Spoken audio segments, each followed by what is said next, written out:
Assalamualaikum warahmatullahi wabarakatuh. Kembali lagi bersama kelas IPA. Kali ini kita melanjutkan part 1 Biologi IPA SMP, latihan soal pretest PPG berdasarkan kisi-kisi tahun 2022 untuk IPA SMP. Sebelum dimulai, kita buka dulu dengan basmalah. Bismillahirrahmanirrahim.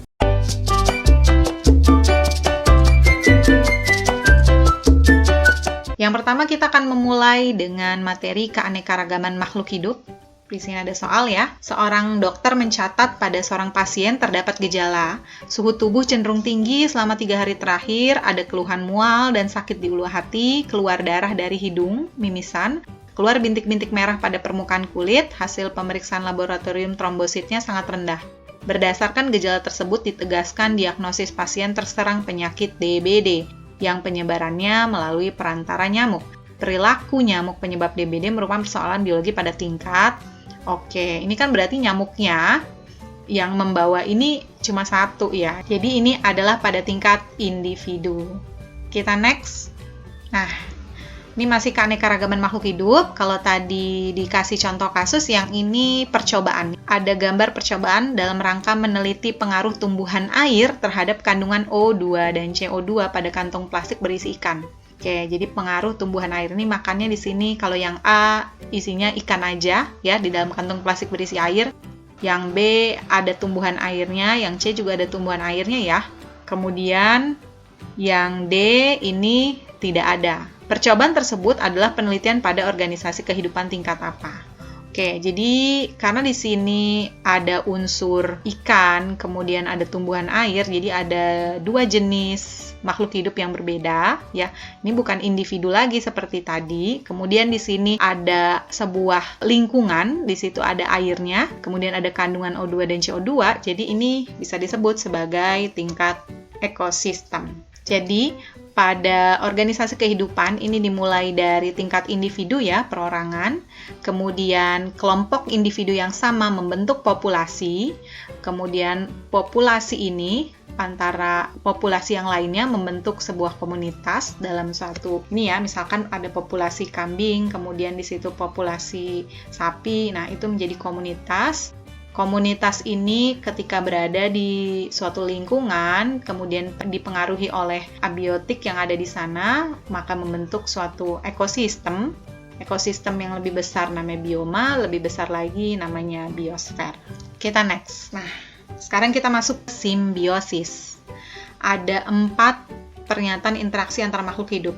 Interaksi yang membentuk simbiosis mutualisme. Ini kita sudah kenal pasti simbiosis mutualisme. Ini simbiosis yang menguntungkan satu sama lain ya, bermutu, jadi berkualitas, hubungannya bermutu. Kita tinggal cek aja. Kerbau dan sapi berada di suatu padang rumput. Kerbau sama sapi di suatu padang rumput ini memperebutkan makanan, biasanya rumput. Jadi jenis namanya kompetisi interaksinya. Bukan termasuk simbiosis ya. Tanaman paku sarang burung pada batang pohon pinus. Nah, ini simbiosis tapi komensalisme. Satu untung, satu rugi. Paku sarang burungnya untung, pohon pinusnya nggak dapat untung maupun tidak dirugikan. Kutu daun dan semut pada tanaman. Nah, ini dia yang menguntungkan ya, yang C. Yang ketiga, kutu daun mengeluarkan limbah berupa embun madu. Embun madu ini sangat disukai oleh semut, jadi merupakan makanan bagi semut. Makanya kenapa kalau ada kutu daun, biasanya di sekitarnya juga ada semut. Keberadaan semut, karena dia berada di sekitar kutu daun itu tadi, membuat kutu daunnya menjadi terlindungi dari predatornya.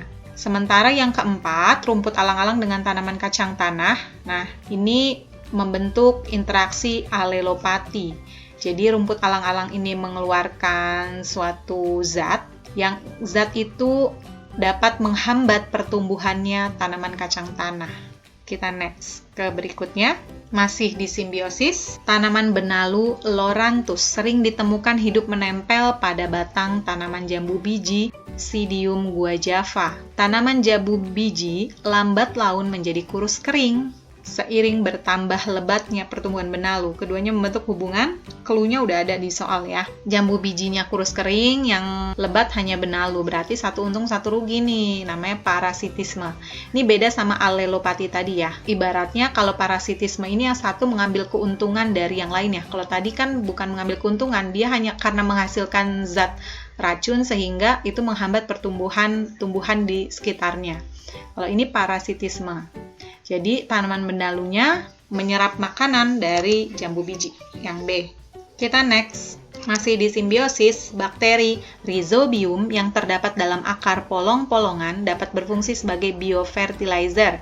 Karena, biofertilizer nih ya. Jadi bakteri Rhizobium ini kita juga tahu berperan dalam siklus nitrogen. Jadi memang memiliki hubungan dengan akar polong-polongan karena bakteri Rhizobium ini ya, atau kalau di sini karena dia berfungsi sebagai biofertilizer maka dia berperan dalam siklus hara tanah, atau kita sebutnya tadi masuk dalam siklus nitrogen. Jadi bakteri Rhizobium ini mengikat nitrogen bebas yang ada di atmosfer. Nah, tumbuh-tumbuhan ini termasuk akar polong-polongan ini kan butuh nitrogen, tapi dia nggak bisa ngambil nitrogen bebas yang ada di atmosfer itu dihirup gitu ya, nggak bisa. Nah, jadi dibantu sama bakteri Rhizobium ini, diikat, kemudian sama bakteri ini dirubah menjadi nitrat yang dibutuhkan oleh tumbuhan. Next. Oke, kita ke topik sistem organ. Sistem pencernaan seseorang banyak kemasukan bakteri sehingga terjadi rangsangan yang kuat pada mukosa usus yang menyebabkan peningkatan gerakan otot usus. Akibatnya makanan tidak dapat terserap secara sempurna. Untung saja tidak disertai dehidrasi yang berlebihan. Sebenarnya orang tersebut dapat mencegah sakitnya apabila, ini berarti keracunan bakteri ya, kemasukan bakteri. Minum air yang telah dimasak, mengkonsumsi makanan berserat, tidak makan yang terlalu asam, menjaga kebersihan makanan, rutin mengkonsumsi oralit. Nah, yang ini ya, lebih kepada menjaga kebersihan karena tadi clue-nya di sini disebutkan kemasukan bakteri. Artinya memang harus menjaga kebersihan makanannya ya. Oke, yang ini biodiversitas. Perhatikan jaring-jaring makanan berikut. Jika ulat mengalami penurunan populasi, maka hal yang akan terjadi ini ulat di sini ya. Kita lihat di sini ulat. Ulat ini memakan jagung, kemudian ulat ini dimakan burung pipit. Maka nanti pengaruhnya akan terlihat pada jagung dan burung pipit karena memiliki hubungan langsung. Kita lihat ya. Populasi jagung mengalami penurunan. Kalau ulat ini turun, harusnya sih jagung nggak turun ya, karena kan nggak dimakan sama ulat. Salah ya, yang A salah. Populasi jagung mengalami kenaikan. Nah, ini bisa nih mengalami kenaikan karena kan nggak dimakan sama ulat, karena ulatnya tadi turun jumlahnya. Dan populasi burung pipit tidak mengalami perubahan yang signifikan. Kita lihat. Burung pipit memang mempunyai hubungan langsung dengan ulat, tapi dia punya sumber makanan lain selain ulat. Bisa makan jagung, bisa makan padi, jadi tidak signifikan pengaruhnya. Benar, berarti jawabannya yang B. Kecuali kalau dia hanya punya sumber makanan ulat, baru itu akan mengalami perubahan signifikan. Terjadi kenaikan populasi padi, nah ini lebih nggak nyambung ya. Terjadi kenaikan populasi ular, sama nih. Jawabannya yang lebih tepat, yang B. Kita lanjutkan di part berikutnya. Terima kasih. Berpegang teguhlah pada kebenaran, bahkan meski kebenaran itu akan membunuhmu. Kelas IPA, pamit. Assalamualaikum warahmatullahi wabarakatuh.